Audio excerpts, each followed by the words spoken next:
విజయ్ జననాయకన్ చూసిన తర్వాత మీకు కలిగిన అభిప్రాయం ఏంటి? బాలయ్య బాబుని విజయ్ మ్యాచ్ చేయగలిగాడా అనేది ఒక డిస్కషన్ నడుస్తుంది. భగవంత్ కేసరి రీమేక్ అని గనక మనం అధికారికంగా ధృవీకరిస్తే ఏదో ఒక కంటెంట్ ముందు కావాలి, ఒక స్కెల్టన్ కావాలనుకుని భగవంత్ కేసరిని తీసుకొచ్చారు.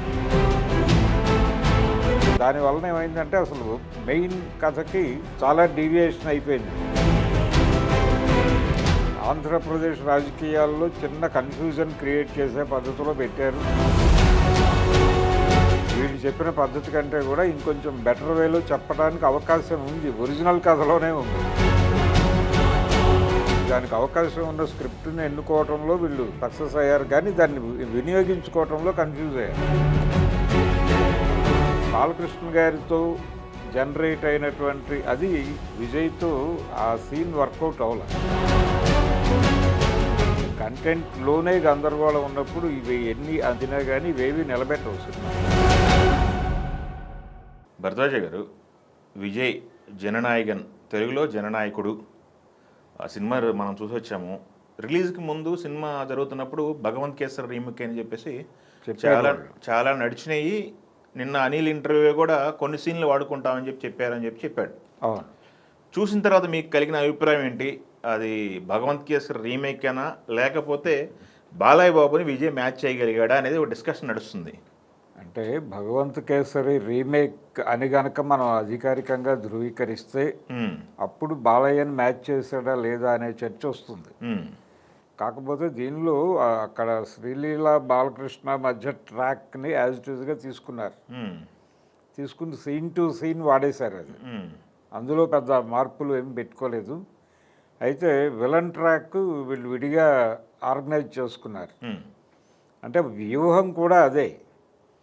జనరల్గా ఆయనకి పొలిటికల్ పార్టీ పెట్టేశాడు, ఎన్నికలు వస్తున్నాయి, ఒక సినిమా ద్వారా తన సందేశాన్ని జనాల్లోకి తీసుకెళ్ళాలి అనేది అనుకుని మొదలుపెట్టిన సినిమా ఇది. కాకపోతే ఆ కోరిక తీరే విధంగా వీళ్ళు స్క్రిప్ట్ డిజైన్ చేసుకోలేదు. వ్యూహం బాగానే ఉంది. అంటే ఏ సినిమా ఏ కథతో వెళ్ళాలి, అప్పుడు కథా చర్చలు అని కూర్చుంటే ఇబ్బంది అవుతుంది. అందుకని ఏదో ఒక కంటెంట్ ముందు కావాలి, ఒక స్కెల్టన్ కావాలనుకుని భగవంత్ కేసరిని తీసుకొచ్చారు. తీసుకొచ్చిన తర్వాత ఆ స్కెలిటన్ పెట్టి దానికి ఎలిమెంట్స్ జోడించుకుంటూ వెళ్ళాలి వీళ్ళకి కావాల్సినవి. అది నిజానికి యాజ్ ఇట్ ఈజ్గా ఆ ఫ్రేమ్లోనే వీళ్ళకి కావాల్సినవి జోడించుకుంటూ వెళ్ళొచ్చు, అవకాశం ఉంది. అయితే వీళ్ళు ఏం చేశారంటే ఒక బిగ్గర్ వేలో వెళ్ళటం కోసం ఒక లార్జ్ స్కేల్ విజువల్ ఎక్స్పీరియన్స్ అనేటువంటి ఆలోచనతో ఆ బాబీ డియోల్ క్యారెక్టర్ డిజైన్ చేసుకున్నారు. ఆ డిజైన్ చేసినటువంటి పద్ధతి అది చాలా హై రేంజ్లోకి తీసుకెళ్ళిపోయి అది అంతర్జాతీయ స్థాయికి తీసుకెళ్ళిపోయి ఆఫ్రికా దాకా లాక్కెళ్ళి చాలా ఎక్స్టెండ్ చేశారు. దానివల్ల ఏమైందంటే అసలు మెయిన్ కథకి చాలా డీవియేషన్ అయిపోయింది. అది అంటే వీళ్ళు చెప్పదలుచుకున్న విషయాన్ని రూటెడ్గా చెప్పడం, అది ఒక పర్పస్తో చేసినటువంటి సినిమా. దాని వెనకాల ఒక ప్రోగ్రామ్ ఉంది, పొలిటికల్ మోటివేషన్ చెయ్యాలి, జనాలకి కొంచెం తన రాజకీయ అభిప్రాయాలు క్యారీ చేయాలి. ఆ క్యారీ చేయటానికి తగినటువంటి అవకాశం ఆ కథలో ఉంది. భగవంత్ కేసరి యాజ్ ఇట్ ఈజ్గా చేసి దానిలో డైలాగులకి కొంచెం అంటే అందులో రూటెడ్గా చెప్పిన విషయాలు చాలా సెన్సిబుల్ విషయాలు చెప్పాడు ఆయన.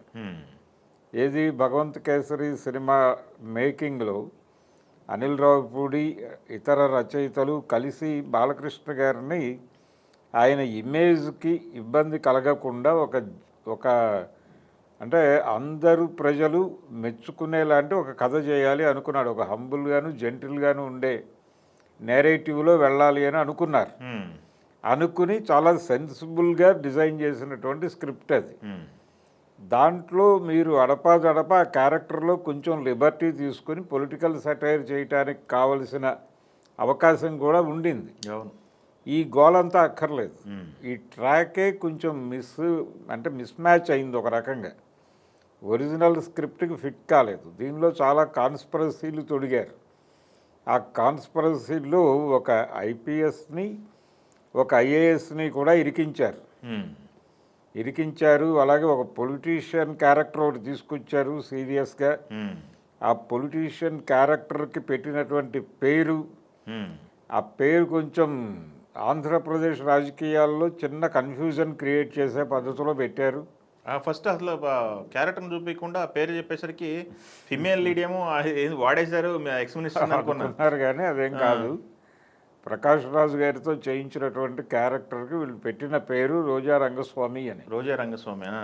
అది ఆ టోటల్ పేరు చెప్పకుండా మధ్య మధ్యలో కట్ చేసి షార్ట్గా చెప్పడం మొదలుపెట్టారు. రోజా రోజా అనుకుంటా. మొదలుపెట్టేసరికి అదేమో థియేటర్లో నవ్వులు పూయించే పరిస్థితికి వెళ్ళింది.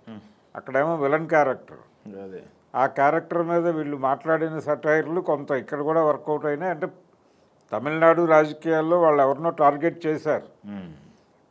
చేశారు.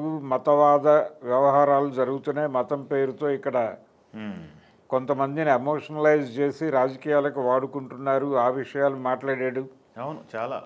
కానీ వాటిని అంతకంటే సెన్సిబుల్గా చెప్పచ్చు. ఈ వీళ్ళు చెప్పిన పద్ధతి కంటే కూడా ఇంకొంచెం బెటర్ వేలో చెప్పడానికి అవకాశం ఉంది. ఒరిజినల్ కథలోనే ఉంది. అవును, చిన్న చిన్న ఎలిమెంట్స్ తీసుకుని సరదాగా చెప్పుకుంటూ వెళ్ళుంటే ఆర్గానిక్గా జనాలకు కనెక్ట్ అయ్యేది. ఇంత అంటే విజువల్ గ్రాండియర్ అనేటువంటి దానిలోకి వెళ్ళిపోయేసరికి జనాలు అటు వెళ్ళిపోతారు. మీరు రోబోలను పట్టుకొచ్చి వాటితో ఫైట్ చేయించి యాక్షన్ ఎపిసోడ్స్ భారీగా డిజైన్ చేసేసరికి మీ పర్పస్ పక్కకి వెళ్ళిపోయింది. ఇప్పుడు రీమేక్ చేయటానికి అవకాశం ఉంది మీకు. అది దాన్ని ఎలా వాడుకోవాలో అలా వాడుకోవాలి. గతంలో అలాంటి చరిత్ర ఉంది.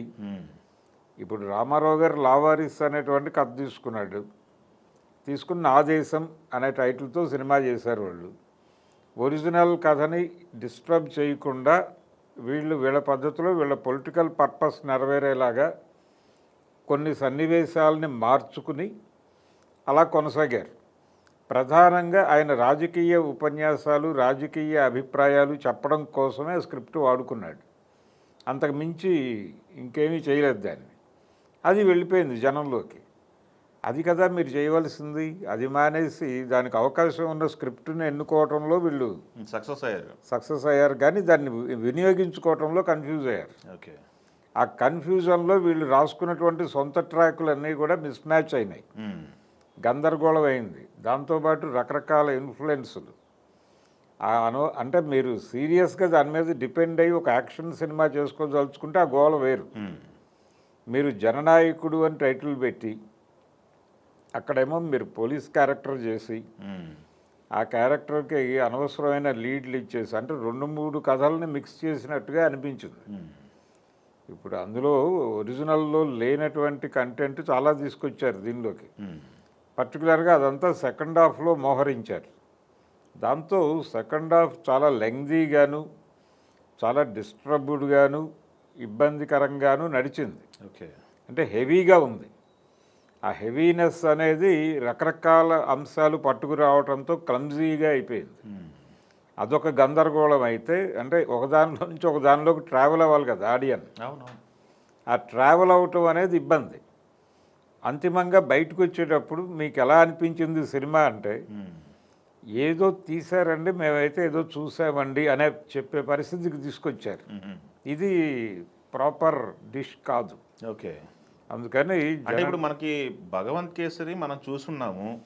భగవంత్ కేసరి ఇన్ఫ్లుయెన్స్ వల్ల దాన్ని చూసిన కళ్ళతో దీన్ని చూడటం వల్ల ఇలా అనిపిస్తుందా, లేకపోతే అది చూడకుండా వెళ్ళి కూర్చున్న ఆడియన్స్, ఇప్పుడు తమిళ్లో ఆడియన్స్ వాళ్ళకి భగవంత్ కేసరి చూసారంటే పెద్ద తెలిసి అయితే ఉండకపోవచ్చు, చూసి ఉండరులేండి, ఉండకపోవచ్చు.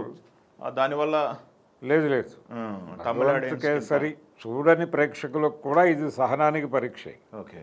ఎందుకంటే దీనిలో అంటే అందులో ఆ ట్రాకే కీలకం. శ్రీలీల బాలకృష్ణ క్యారెక్టర్ల మీద డిపెండ్ అయ్యి మిగిలిన ఎలిమెంట్స్ అన్నీ అల్లుకుంటూ వెళ్ళారు. దీనిలో దాన్ని ఒక భాగం చేశారు.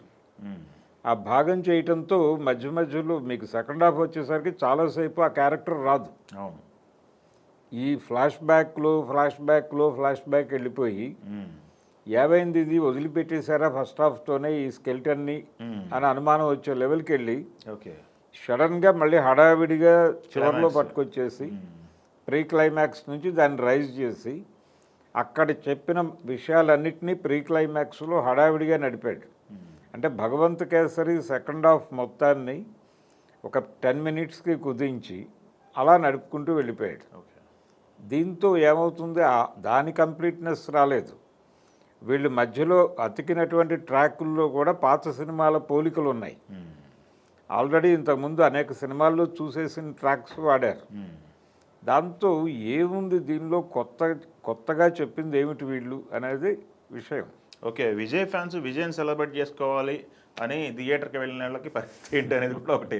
వాళ్ళు ఏంటంటే కంటెంట్తో మా సంబంధం లేదు, విజయ్ని చూడటానికి విజయ్ని చూడటానికి అయితే సినిమాకి వెళ్ళొచ్చు. అంటే ప్రతి ఫ్రేమ్లోనూ ఆయన ఉన్నాడు కాబట్టి అదే ఆ మూమెంట్స్, ఆయన డ్యాన్సు, ఆ హడావిడి అంతా నడిచింది. కాకపోతే ఇది హెవీ అయిపోయింది. అంటే అన్ని వేయకూడదు. ఓకే, ఒక సింగిల్ ట్రాక్లో వెళ్ళిపోవాలి కదా. ఇన్ని ఎలిమెంట్స్, ఇన్ని పాయలు తీసుకొచ్చి దానిలో కలపటం వలన ప్రేక్షకుడు దేనితోనూ కనెక్ట్ కాడు. అలాంటి కన్ఫ్యూజన్ పద్ధతిలో కథ వెళ్ళకూడదు ఎప్పుడైనా సరే. ఒక డిజైన్డ్, అందులో ప్రధానంగా బాబీ డియోల్ క్యారెక్టరు, ప్రియమణి గారి క్యారెక్టరు, అవును, ప్రకాష్ రాజ్ క్యారెక్టరు, వాటిని బ్లెండ్ అన్ని క్యారెక్టర్లు అక్కర్లేదు అక్కడ. అన్ని క్యారెక్టర్లు పెట్టేసరికి ఆడియన్లు ఒరిజినల్ ట్రాక్ నుంచి పక్కకి వెళ్తాడు. ఇప్పుడు కాజల్ చేసిన కాత్యాయని క్యారెక్టర్ అక్కడ పూజా హెగ్డే చేసింది. పూజా హెగ్డే చేసింది. మిగతా క్యారెక్టర్లు కూడా అఫ్కోర్స్ శ్రీలీల, మమతా బైజు బాగా చేసింది. ఆ క్యారెక్టర్ని దాదాపుగా తను తెలుగులో ఏ ఇంపాక్ట్ అయితే ఇచ్చారో తమిళ్లో అదే ఇంపాక్ట్ ఇచ్చారు. పర్టికులర్గా ఆ రెండు క్యారెక్టర్లకి సంబంధించిన సన్నివేశాల వరకు ప్రాపర్గానే వెళ్ళింది. కాకపోతే ఈ క్యారెక్టర్ని పెంచారు. ఏది కాజల్ చేసిన క్యారెక్టర్ని పూజా హెగ్డేకి తీసుకున్న తర్వాత ఆ క్యారెక్టర్ని కథలో భాగం చేశారు అక్కడ సీరియస్గా చేసి. వీళ్ళ స్క్రిప్ట్లో కనెక్టివిటీ కోసమని ఆవిడని జర్నలిస్ట్ని చేసి అలా వినియోగించుకున్నారు. తను చాలా ట్రావెల్ అయింది. నిజానికి కాజల్ కంటే కూడా స్క్రీన్ స్పేస్ వైజు పూజా హెగ్డేకే ఎక్కువ ఉంది. ఓకే, కానీ ఏమీ ఇంపాక్ట్ ఏమీ లేదు ఆ క్యారెక్టర్ వల్ల. బట్ ఈ కాజల్ క్యారెక్టర్ ఎంతసేపు ఉన్నా కానీ ఇంపాక్ట్ ఉంటుంది, కాస్త ఫన్ జనరేట్ చేస్తుంది. ఎంటర్టైన్మెంట్ అనిల్ రావిపూడి మార్క్ కదా అది. అంటే ఆ ఎంటర్టైన్మెంట్ నడుస్తూ కూడా నిజానికి వాళ్ళిద్దరి మధ్య ఈ సినిమాలో చూపించినంత ఇంటిమసీ కూడా చూపరు దానిలో. ఆ రెండు క్యారెక్టర్ల మధ్య ఒక క్రమశిక్షణతో కూడిన నిబద్ధత ఉంటుంది. దాని మధ్య ఈ రెండు క్యారెక్టర్ల మధ్య ఒక డైలాగ్ కామెడీని నడిపాడు. అది జనాలను అలరించింది. ఇందులో ఆ గొడవ లేదు. ఇందులో కూడా యాజ్ ఇట్ ఈజ్ వాడారు, కానీ బాలకృష్ణ గారితో జనరేట్ అయినటువంటి అది దీనిలో విజయ్తో ఆ సీన్ వర్కౌట్ అవ్వాల. కొత్తగా చూసిన వాడికి కూడా అది ఎబ్బెట్టుగానే ఉంటుంది. ఒక ఆర్టిస్ట్తో క్లిక్ అయినటువంటి సీన్ని మీరు వేరే చోట వాడేటప్పుడు అక్కడ ఆర్టిస్ట్ మ్యానరిజమ్స్తో మ్యాచ్ చేసే పద్ధతిలో రీడిజైన్ చేసుకోవాలి. అది చేసుకుంటే వర్కౌట్ అవుతుంది. అది జరగల సినిమాలో. ఎందుకో ఒక హడావిడి, గందరగోళం, ఏదో ఒక బీభత్సమైన సినిమా చేయాలి మన చివరి సినిమా అనే కోరిక, ప్రెజరు ఇవన్నీ పడిపోయి అతను ఎంత చేశాడంటే వీళ్ళు డైరెక్టర్గా ప్రకటించినటువంటి వ్యక్తి ఎంత చేశాడు, విజయ్ గారి కంట్రిబ్యూషన్ ఎంత, డైరెక్షన్ వైజ్ ఆ ఏరియాలో ఆ డిపార్ట్మెంట్లో ఈయన పాత్ర ఎంత అనేది కూడా ఒక చర్చనీయాంశంగా మారింది. ఇక సర్ప్రైజింగ్ ఎలిమెంట్స్ ఏవో పెట్టుకుంటూ వెళ్ళారు చివరిలో. అట్లీ వీళ్ళందరినీ తీసుకొచ్చి ఒక చిన్న హడావిడి చేసి అలా ఆడియన్స్ని ఒక పాజిటివ్ మూడ్లో బయటకు పంపే ప్రయత్నం. ఇవన్నీ ఫార్ములా డిజైన్లో భాగంగా చేసుకునేవి అంతే. కంటెంట్లోనే గందరగోళం ఉన్నప్పుడు ఇవి ఎన్ని అద్దినా కానీ ఇవేవి నిలబెట్టవు సినిమాని. అలా ఒక ఏదో ప్రయత్నం జరిగింది అతను. అంటే ఆ టైంలో వచ్చుంటే సినిమా ఇంపాక్ట్ ఇంకోలా ఉండుండేదేమో, కానీ రాలేదు. అది లేట్ అయింది. ఇప్పుడు ఆయన సీఎం అయిపోయాక రిలీజ్ అయింది కాబట్టి ఇప్పుడు దీని విజయంతోనో మరొకదాంతోనో ఆయన పొలిటికల్ కెరియర్కి వచ్చిన ఇబ్బంది ఏమీ లేదు. తను సెటిల్ అయిపోయాడు.